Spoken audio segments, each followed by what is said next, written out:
think that getting into the IT field is impossible without a computer science degree, but Tech Coach Ralph is here to prove you wrong. Get ready for some jaw-dropping revelations on how to break into this lucrative industry. Listen up, tech enthusiasts! Are you ready to break through into the IT field, but feel like you need a computer science degree to make it happen? Think again! Tech Coach Ralph has some exclusive, mind-blowing secrets to share with you. Get ready to be blown away by his jaw-dropping revelations on how to break into the tech industry without a computer science degree. So get your notepad ready, because Tech Coach Ralph is going to change your life forever. Buckle up, because you're about to embark on a journey to success in the IT field.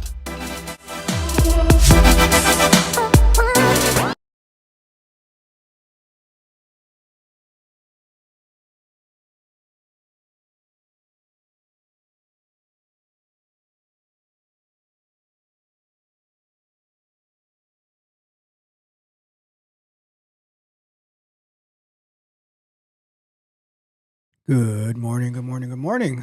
Today is Friday.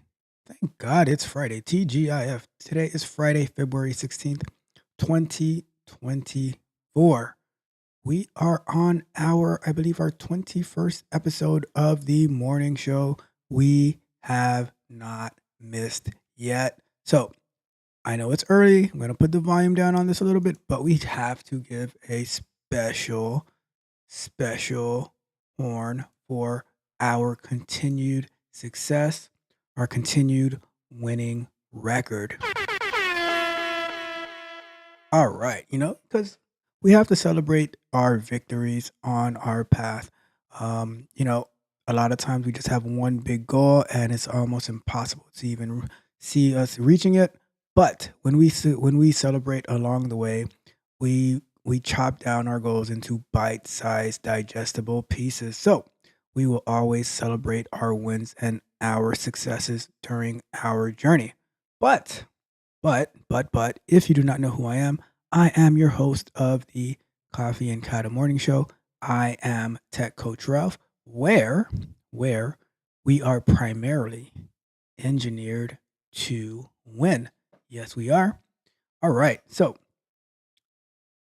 we are going to get into the show. We have a few news stories to cover. We're going to try to run through them really quickly.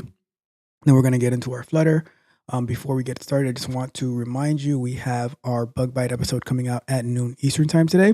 We're going to be talking about the Waymo car that hit a cyclist. So, tune in for that at noon.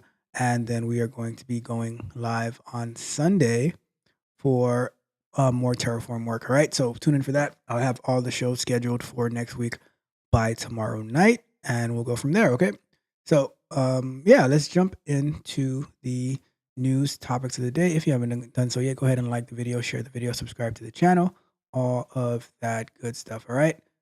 All right, so let's jump into our news and put the timer up. And make sure you have your coffee or your tea or whatever it is that you like to drink in the morning, or maybe it's afternoon for you. Who knows, right? But, continue to hydrate yourself. Although I don't know if coffee is really hydrating, but it's another topic, right? So let's get our timer up and let's jump into our news stories, okay? Let's go. All right, let's zoom in, all right? So I just saw this one pop up, right? And because this one is near and dear to me, being that I'm a South Florida resident, I wanted to read it. So it says South Florida real estate gets reset. Southwest Florida. So this is, Southwest Florida, not South Florida, but Southwest, close enough, right? The Southwest Florida's usually hot residential real estate market is facing a crisis. Potential buyers are looking elsewhere as insurance costs soar, in part due to what state regulators call rampant lawsuits and fraud, and Hurricane Ian in 2022. Home prices have fallen due to a buildup in inventory, also hurting demand for housing, a wave of multifamily residential projects coming to market, slowing migration from the pandemic, and high mortgage rates, per Amir Nito at Florida Gulf Coast University. But at least one realtor welcomes the shift, calling it a reset instead of a down market. Home insurance in Florida tripled to an average $6,000 last year compared to 2019 rates, according to the Insurance Information Institute. The average U.S. homeowner paid about $1,700 in 2023, and this is the heartbreaking news. Like home insurance, like I can tell you when I purchased my home, the insurance was about 1,800 to 2,000, and last year it was at like 6,500, and it's probably going to be going up this year. And guess what? There are no better options down here for insurance, right? Everything and it's just a mess, right? It's just a money grab. But it is what it is. It is the cost of living in summer 2024. It's the cost of living in summer 12 months out of the year, all right? So that is the first one, all right? Let's jump into our next one. It says Vision Pro returning's piling up. So for Apple diehards who bought their Vision Pros on release day, February 16th, is important. It's the last day to return their headsets, and plenty appear to be taking that option. Many cited comfort as an issue, blaming the Vision Pro for headaches and motion sickness. Others say it just isn't useful enough to justify the price. One big caveat: the returns are being self-reported by users on social media. As yet, there's no official way to know how many headsets have been returned or how much of a problem it will be for Apple. And this person right here, Jaquan, says, I love mine, but I'm squarely in the target market for it being a high-end early adopter device that introduces an early new way of thinking about operating systems. I want a MacBook in VR or an iPad Pro in VR, AR, right? So we'll see. We'll keep an eye on that to see how these Apple Vision Pros are going, okay? Now, next up, we're going to jump over to SpaceX is moving to Texas. Texas keeps on winning. First, they took my one of my greatest friends. We've seen him in the chat, Diego, and now they are also taking SpaceX. Shout out to Diego and SpaceX for being acquired by Texas. So it says SpaceX is moving its incorporation from Delaware to Texas, according to a public filing and announcement Wednesday from CEO Elon Musk. And remember, we read this just the other day, and I have a bug bite episode coming out about this as well, probably next week. But it's interesting that when they were questioning, like, oh, Elon, they're not going to do it at least for Tesla. And then boom, SpaceX is the first one to go. I'm pretty sure Tesla's going to be coming soon. The move comes weeks after a Delaware judge nullified Musk's pay package at Tesla, heating up a battle between the billionaire and the state. And I'm always going to, when it comes to the billionaire versus the state, I'll probably have to go side on the side of the billionaire, and like I said before, this reminds me of Atlas Shrugged because, Elon Musk isn't totally closing down everything, but he's like, I'm going to go where I am wanted and not where I am tolerated. All right. So just hours after Musk's announcement, SpaceX helped launch what could be the first American spacecraft to land on the moon since Apollo 17 in 1972. Its Falcon 9 rocket lifted off Thursday at 1:05 a.m. Eastern Time after Wednesday's flight was postponed due to off-nominal fuel temperatures. Intuitive Machines' Odysseus lunar lander is part of a program that aims to use private companies to deliver NASA payloads and pave the way for astronauts to return to the moon. And something that's interesting, right? Because NASA is a government agency, from what I understand. And you know how these politicians and stuff will bash these billionaires and these businessmen and all this stuff, right? But then they pay them so much money to use their technology to get their missions accomplished. So, you can't really trust what the words that are coming out of these people's mouths, right? So NASA paid $118 million for Intuitive Machines to carry 6 instruments to the moon alongside commercial payloads. Musk is among the American billionaires challenging Delaware's dominance as the default spot for incorporation as states such as Texas and Nevada look to compete. Shout out to competition out there. All right, let's jump over to our next one. So this one says Meta offers users Apple fee detour. So the cost of boosting posts on Facebook and Instagram is going up. Mark likes to say, the price of the brick is going up. Parent company Meta said Thursday that users who promote posts from Apple mobile devices will now have the iPhone maker's 30% service charge tacked onto their bill. Shout out to the Android game. Let's get it. All right. The workaround, Meta says, is to boost posts from a browser instead of an app, thus bypassing Apple's fees. Boosting posts is a popular way to advertise on Facebook and Instagram. However, since late 2022, Apple has treated boosted posts as an in-app purchase rather than ads, entitling it to a revenue cut. Okay, that's just a bit extreme and egregious, I tell you. That is crazy. Oh my goodness. They ain't believing us. All right. So the move is the latest in a decade-long rivalry between the companies that heated up Wednesday when Meta CEO Mark Zuckerberg posted an Instagram video during which he gave a scathing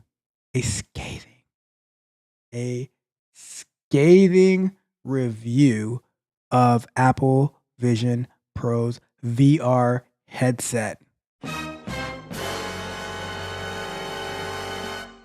It was scathing. Now I want to go see it. You know what? Nah, it's not. All right. All right. So let's just, the Apple service charge is a result of updates Apple made to the App Store review guidelines starting later this month. When the advertiser uses the Facebook or Instagram iOS app to boost a post, they will be billed through Apple, which retains a 30% service charge on the total ad payment before any applicable taxes. This is a service charge retained by Apple, not Meta. Apple is after that bag. All right, let's go to the next one. We have one more after this one. Okay, it says, "Are rideshare profits sustainable?" So Uber and Lyft are setting ridership records, and many have finally found a path to making ride sharing a profitable business. The Wall Street Journal reports the industry has been considered something of a financial boondoggle. Boondoggle. I haven't heard that one before. It's a financial boondoggle, convenient for consumers, but hobbled by structural, labor, and economic issues. Now, after Uber logged its first full-time year profit as a public company, Lyft also says it now has a clear path to profitability. Thank God, Lyft, about to make it. Even in California? The shift away from the growth at all costs mindset that long underpinned their business is getting stock market kudos, but drivers continue to argue they are still not receiving a fair cut. If that's the case, nobody is holding a gun to your head, forcing you to drive for Uber or Lyft or DoorDash or whoever else, right? Oh, what was the other one called? Instacart, right? So no one's forcing you. No one's holding a gun to your head. Uber and Lyft drivers in at least 17 cities went on strike Wednesday to demand higher pay. Last year, Uber, and that's the thing, right? It's not like they're unionized. So like, if people want to organize, we're not going to work. Other people, like, how hard is it to? I mean, you might have to get some verification and stuff like that. But how long does it really take to become a Uber or Lyft driver? And if you want to reject that side gig, I'm pretty sure there are other people who are more than willing to take it. All right. Last year, Uber's drivers' monthly average gross earnings dropped more than 17%, according to one research firm. CEO Dara, I am not going to try that last name, said, let's say Dara K, said his drivers made about $33 per hour? Did you say $33 per hour? I might have to go sign up to become a Lyft driver or Uber driver. Geez. All right. Lyft last week committed to paying drivers 70% of rider payments after external fees. All right, and that's similar to the YouTube model, right? For ads and super chats and all that good stuff, you get 70% after fees, and I don't even know if on YouTube you get it after the fees or if you get, I don't know how that works. We'll find out soon enough. All right, so that is that story, and maybe it'll start being a profitable business for, like, how do you demand more money when it's not even like when the company who's giving you the opportunity and paying you, it's not even really profitable for them, right? I don't know. Let's just get to the next one. Our last story is New York City sues social media giants. Okay, let's see what this is all about, right? New York City is suing the social media giants for creating a youth mental health crisis, it stated in a lawsuit filed Wednesday. I hope, I hope that the parents are also included in that lawsuit. The parents of those youth mental health crises, they should be also included because guess what? How did the kids get the phone, the iPad, the tablet, whatever it is that they're using to connect to these social media platforms, right? The lawsuit targets Meta, TikTok, Google owned YouTube, and Snap. It alleges the company used tactics favored by casinos and tobacco companies to get kids addicted to their sites. It's just the latest in a string of similar legal challenges over how social media platforms engage with kids and teenagers, including a massive action against Meta that involved the attorney generals of more than 30 states. In statements of in statements to Bloomberg, all four companies defended their child safety measures. And I'll say this, right? I will say this. What, like, I never hear these legal entities, these politicians or whatever, right? Putting their mirror back on themselves, on the parents or anything like that, right? It's always the big bad boogeyman, always trying to blame somebody else. But when do they ever, like, nobody ever takes accountability, right? It sad but true, right? Anyways, let's get to our real work for today. Let's get into our Flutter, and we are going to put a 25-minute timer up. And we are off to the races. All right. So I did some research after the show yesterday, on Wednesday, trying to see, okay, how do we get this stuff tested, right? So and let's just go to the share screen, right? And by the way, I am going to be working on setting up the a second, how would I call it?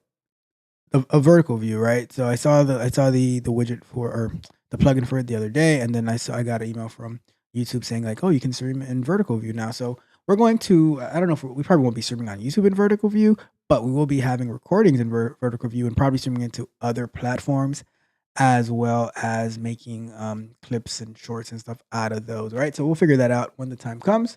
But let's get to our work for the day.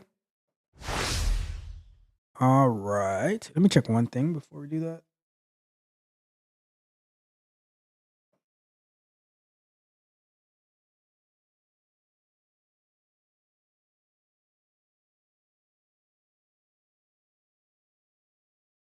Okay.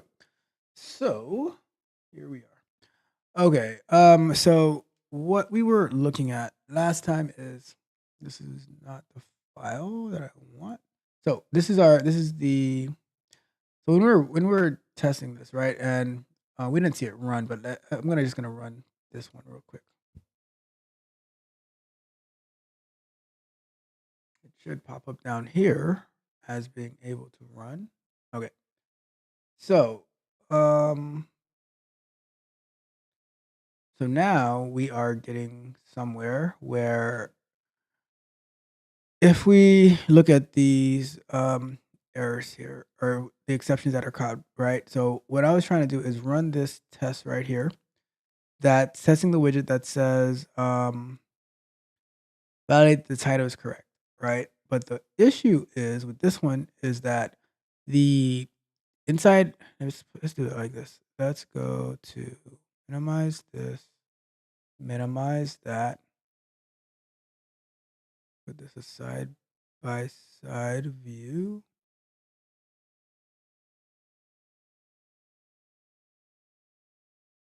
Like that. And we can drag this down just a little bit, right?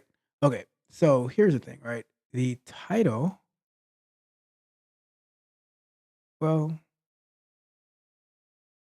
yeah, so the title is inside of here, right? In the material app and inside of the app bar, but it's not inside of time cost calculator, which is here. Mm,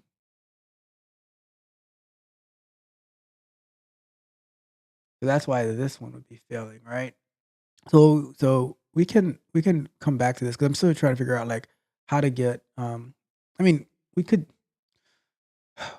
do it, but the problem is gonna be like I would just end up having to like recreate this code and I'm not pumping the so pump widget means like the widget that is inside of here, right? Where does it create it?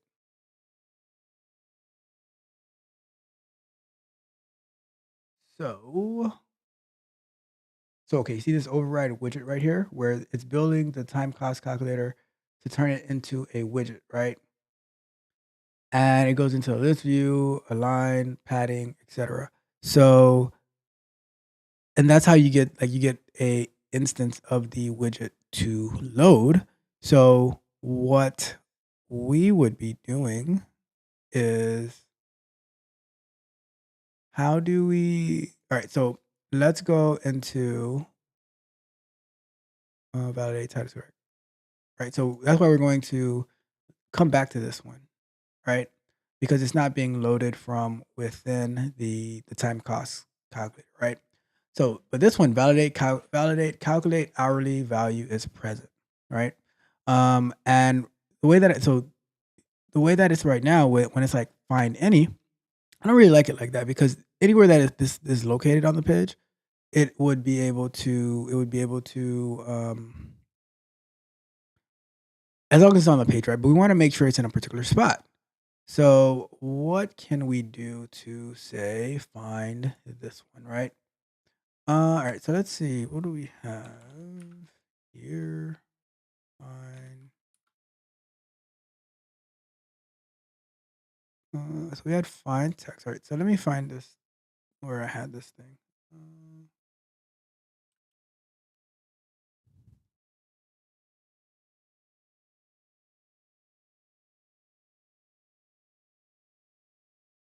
so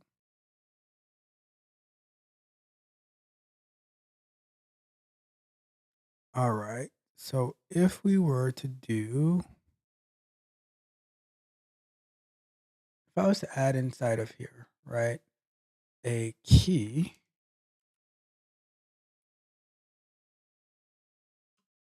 Uh, wait a second. Let's see. We go here. We can have a key. So if we say we put a 1 here. Um, why is that giving an error? A value, it has to be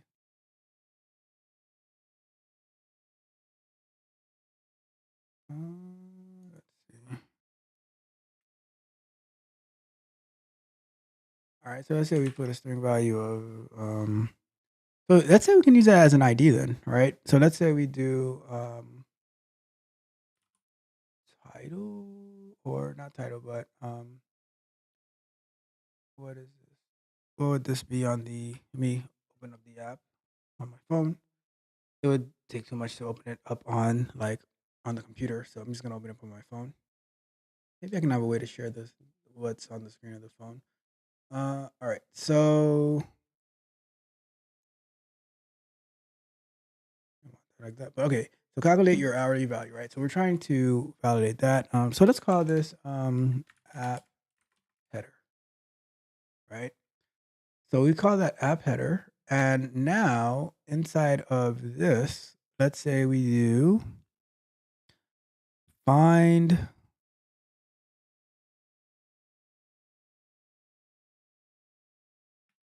by key. Oh, you saw that? So we will find by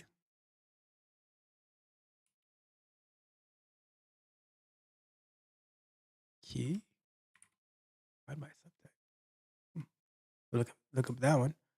And let's say find by key, and we say, okay, what is it expecting in here? Find by key, and then we say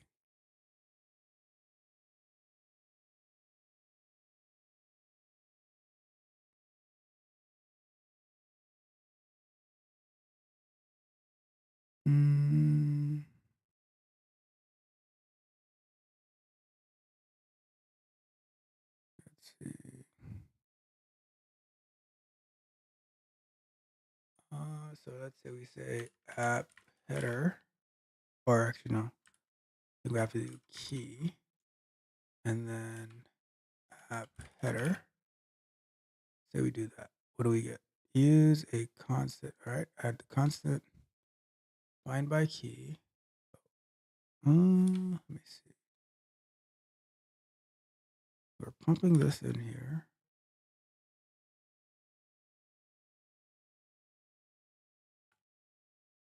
And now we have that.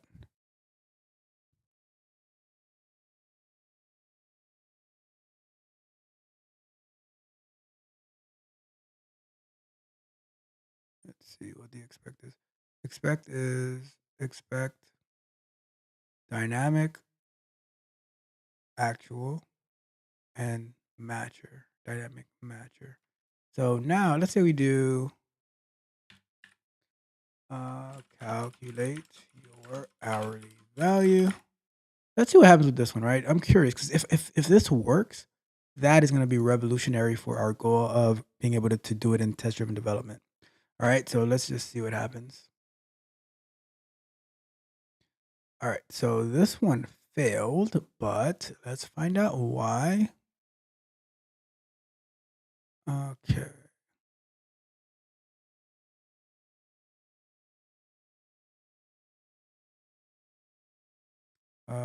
This view.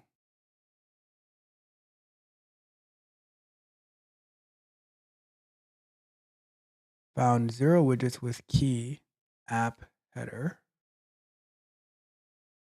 Found 0 widgets. So then we would probably want to say, so let's see, find by required finder base element, by icon, by key, by, let's filter by, let's start with by, right? So by widget, by type, by subtype,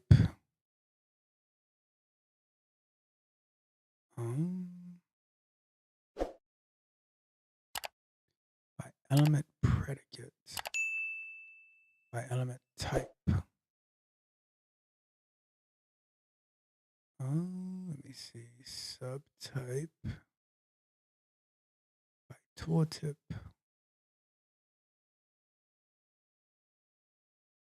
And it said, expected this actual key finder widget. Let me see. How would we drill down on this then?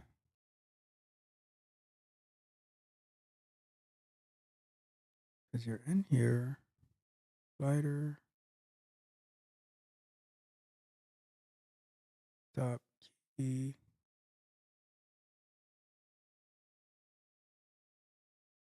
And this is a part of it. So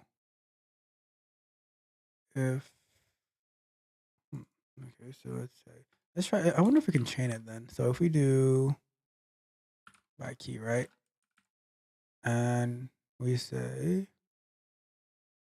and we put this, so it says found 0 widgets with key app header.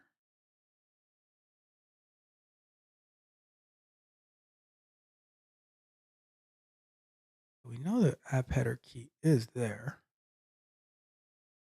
but we might have to drill down to it maybe. So find, let's see what this is about.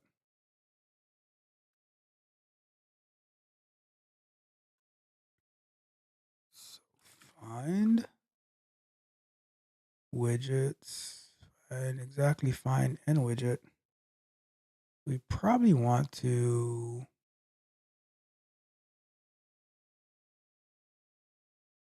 let's see.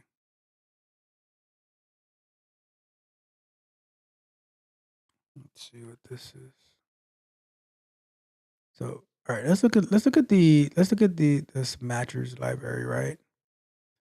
Finds nothing. When you want the finder not to find anything, find any. When you want the finder to find one or more candidates, find exactly. When you want the finder to find exactly number of candidates.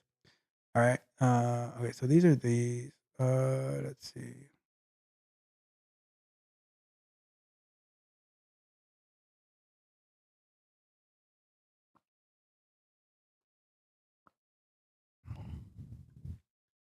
Let's see. We gotta asserts that the finder base matches nothing in the available candidates. Let's keep scrolling. Let's see. Matcher. So asserts that the finder base locates a specific number. So that's not what we want, really. I want to like match the actual, like the way that they have like selectors and stuff like that. That's what I want to do in here. See, this is like finding based on number. I don't want to find it based on number. I want it to be like an exact match, right? Asserts that the finder locates a single that is um,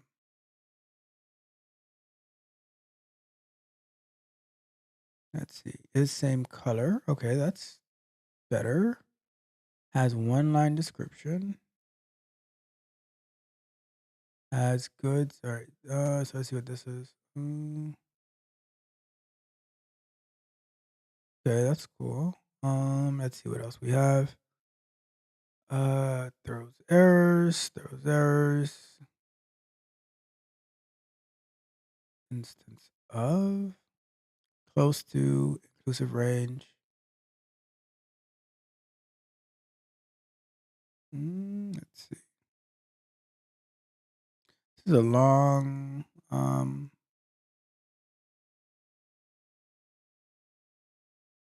What is this one? Matches golden file. Let's see if there's any text in here. Find text, save, matches golden file, save.png. Let's say find text, matches reference.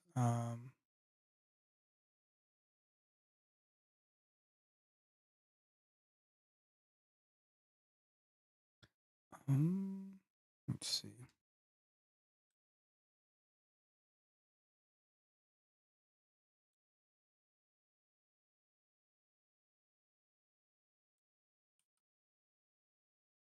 Let's see. Find text. So matches semantics. What is matches semantics? Let's see what that means, right?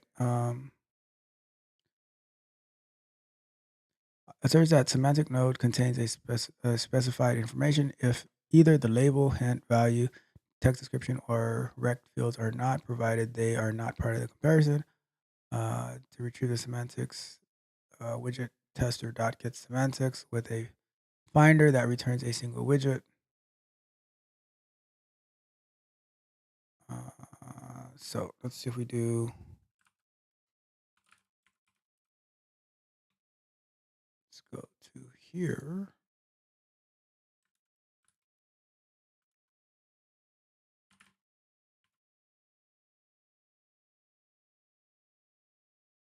Let's go look at that one.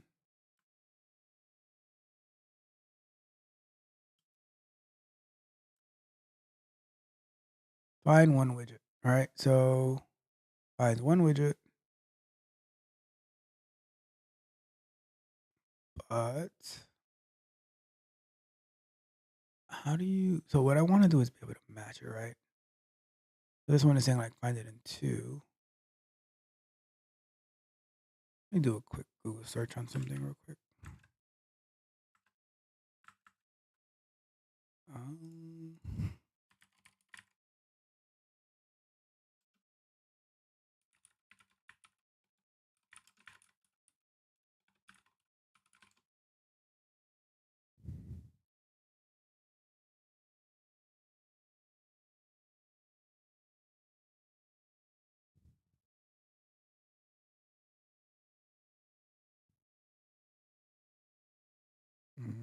okay, let's see.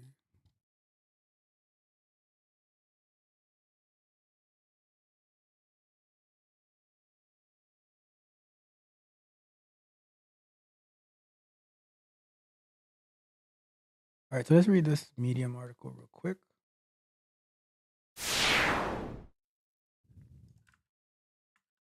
So let me zoom in a bit on this. I think it's gonna help us a lot, right? Consistent way for consistent way. So this is I'll drop this in the chat. But it says consistent way to look up for widgets in the previous article, Flutter widget testing. Covered the basic. We'll definitely check that one out as well. Covered the basics of widget testing and includes looking up widgets by text content of the widget given or by widget type class. While it works fine for small widgets, there are some caveats. If the widget textual content may change, be it from external API or conditional logic, what if we have more than one instance of the same widget? Okay, type in one widget that we test. What if the copywriting of a given widget textual content changes? It will break the test for sure. What if we change some component's widget type, but it still functions the same? The test will also break. So based on those caveats, looking up widgets through its textual content and widget type makes the widget test brittle and prone to break to even slight changes, right? So that's what I'm thinking about because I've seen this like my entire career. Enter widget keys. These they give us unique. They give our widgets unique IDs so that we could so that they could be looked up later in widget tests and integration tests and provide a reliable and consistent way to look up for widgets in tests, right? And that's exactly what I want. Widget keys are akin to HTML element IDs. Exactly what we wanted.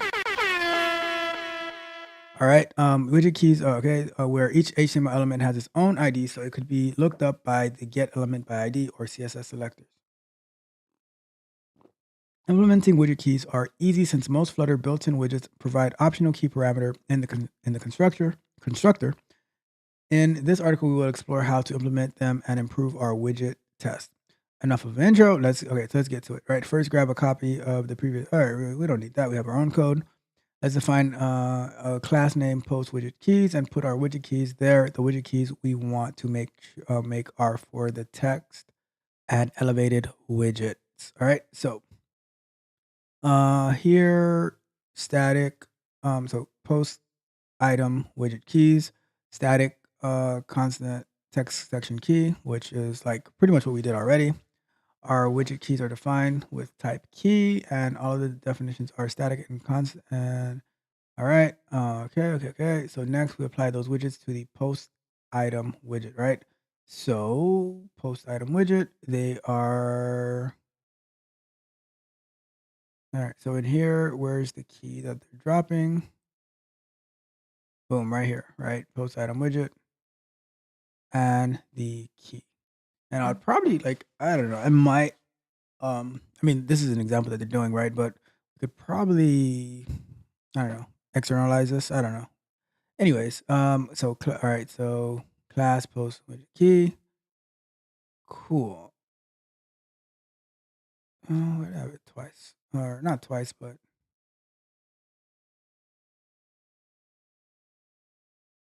okay, they don't. So that's where they put it in the code. All right, cool. With widget keys applied, let's move on to the widget test file. Okay. So, with display title and a button, find widget keys. So we have this. So we already have that on our own, and then find by key, post item widget keys. All right, and the assertion method remains the same as described in previous steps. So let's see how they did it. Right. So they do put this in, find, see? Huh. I want to, what if you want to validate text though? That's what I'm thinking about, right? So, um,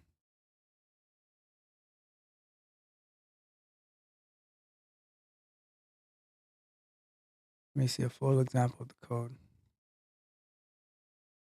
All right. So, I mean, yeah, but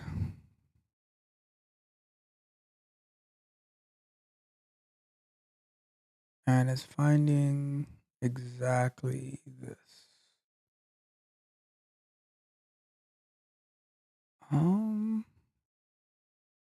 This is the only thing. This is the thing that I want to get around because I want to actually validate certain things on there. And just finding that it exists is not exactly because, yeah. So that's the difference between, that's the difference. Like when you're learning a new language, like you might want to do something, but you have to spend the time to figure out how you're actually going to do it. Okay, so let's say we get rid of this, and we say, let me see if I do find one widget dot uh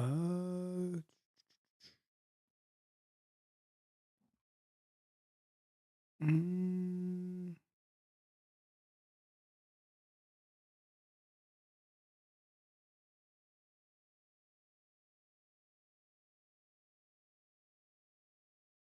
let's see, what does this do, right? um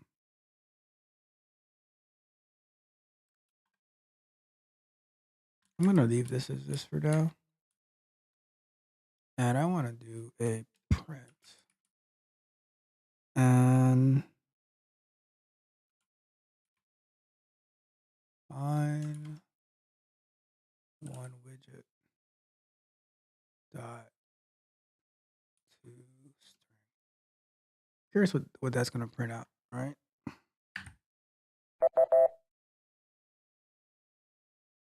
I'm gonna delete this anyways, so let's run this real quick and see what we get.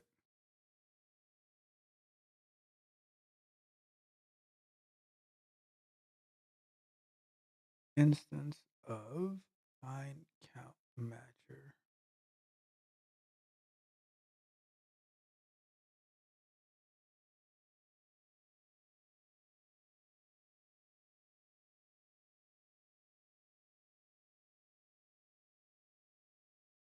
Found 0 widgets in with key app header.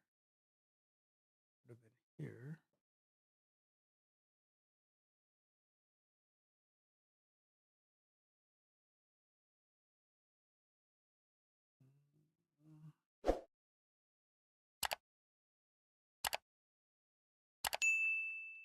And this is looking for the relevant error causing widget was list view. So what I would want to do is drill down. There's two things, right? We want to drill down to this key. But looking at the article on Medium,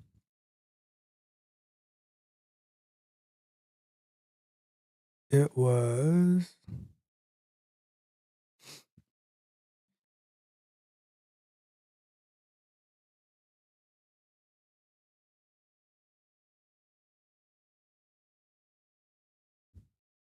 oh, wait a second.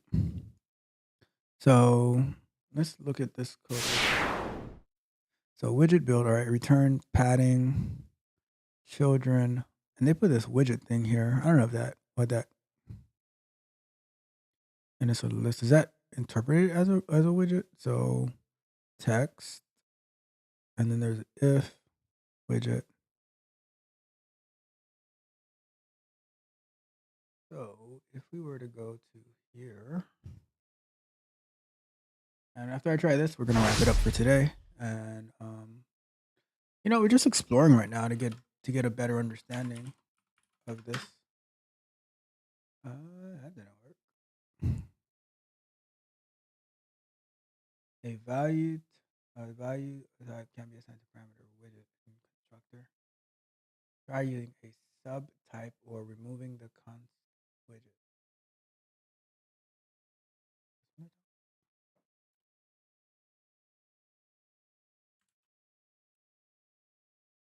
I don't know what they're talking about, really. Oh wait.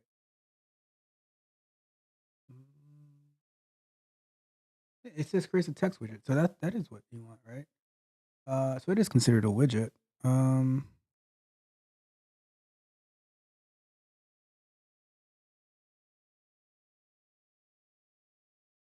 Let's see. However,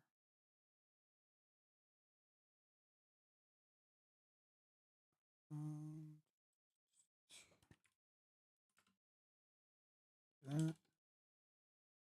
I gotta get a better understanding of what these await things are. Use await on an instance of finder, not a subtype of feature. Okay. Let's see. Let me see. Yeah, that's the thing we're trying to figure out at this point is like, all right, so we know this is here.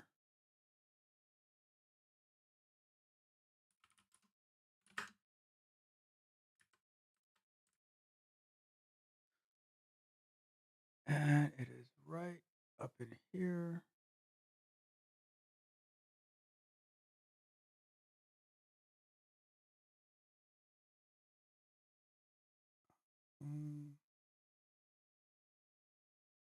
If we were to do find one widget, let's see what happens if we try this, right? And that's my mentality. Like you just keep trying it until you see what eventually works, and then you start building around that.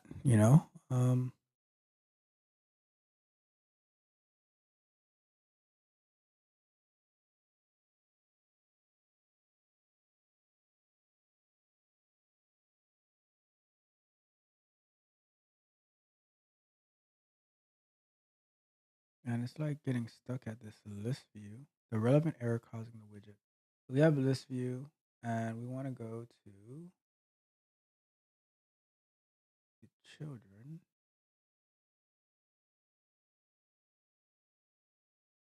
So if we say find by element type,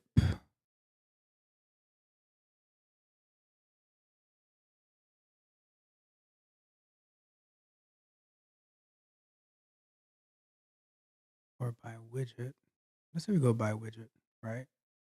And we say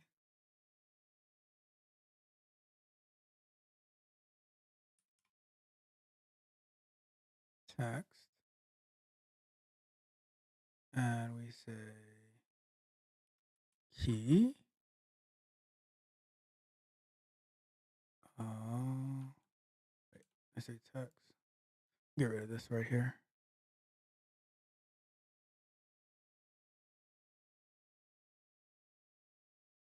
So we say text, find by widget, and we say text.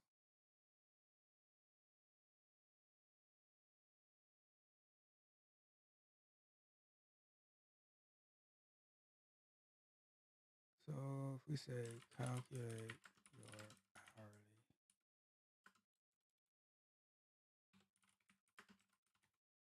and we leave it as this. Let's run this real quick and see what we got. Still don't like this here. That still fails. So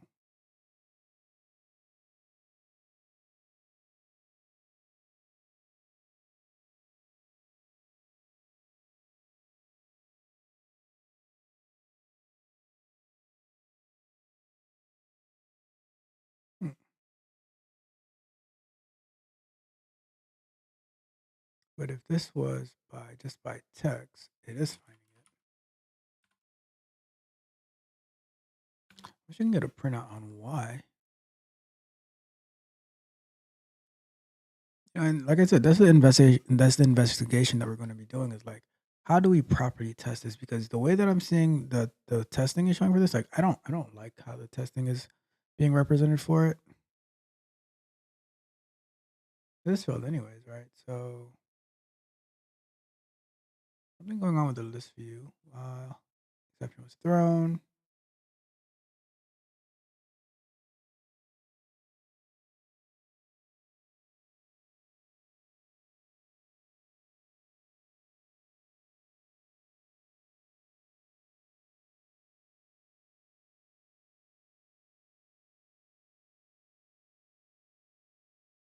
And it's right there.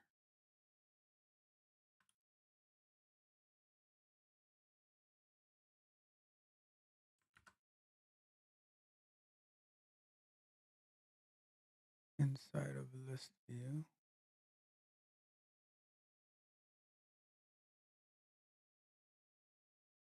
Ownership chain affected. Scrollable, list view, time cost calculator, media query. Scrollable. Scrollable in here?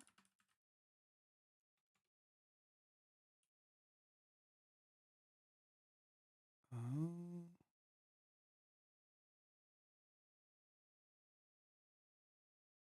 Time cost calculator.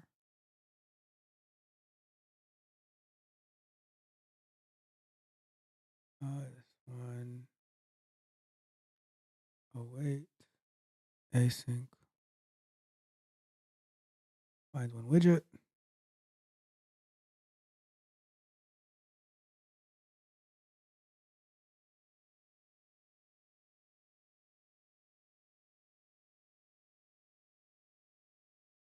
Trying to get to here. Yeah. So, anyways, I'm gonna wrap it up. We're gonna keep working on it.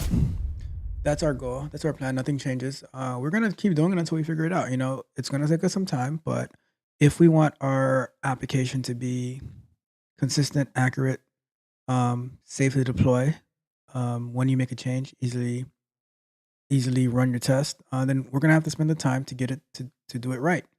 Like I said, this project we whipped it up really quick just so we can have something to test against, and we're also learn about how to get into the app stores, stuff like that. So we're making progress. I am not bothered by this at all. So we're just gonna keep going. Okay. So gonna wrap it up. Thank you so much for tuning in. Thank you for being a part of the stream. I really appreciate you all. It is Friday, right? So get ready for the weekend. Hopefully that everyone has a wonderful and amazing day. Remember, check out the Bug Bite coming out at noon Eastern time, as well as we're going to go live on Sunday. Don't forget to like, share, subscribe to the channel, hit the notification bell so you can know every time that we go live. If you need one-on-one coaching from me, go ahead and go to www.techcoachralph.dev where you can sign up for the Patreon and sign up for one-on-one coaching and can help you level up. All right. With that being said, I am taking out of here. You guys have a wonderful day. I would recommend on the way out, go check out one of Robert T. Martin's, aka Uncle Bob's, videos on having proper development practices and professionalism. All right. But on that note, this is Tech Coach Ralph signing off. I will see you guys live and in person on Sunday.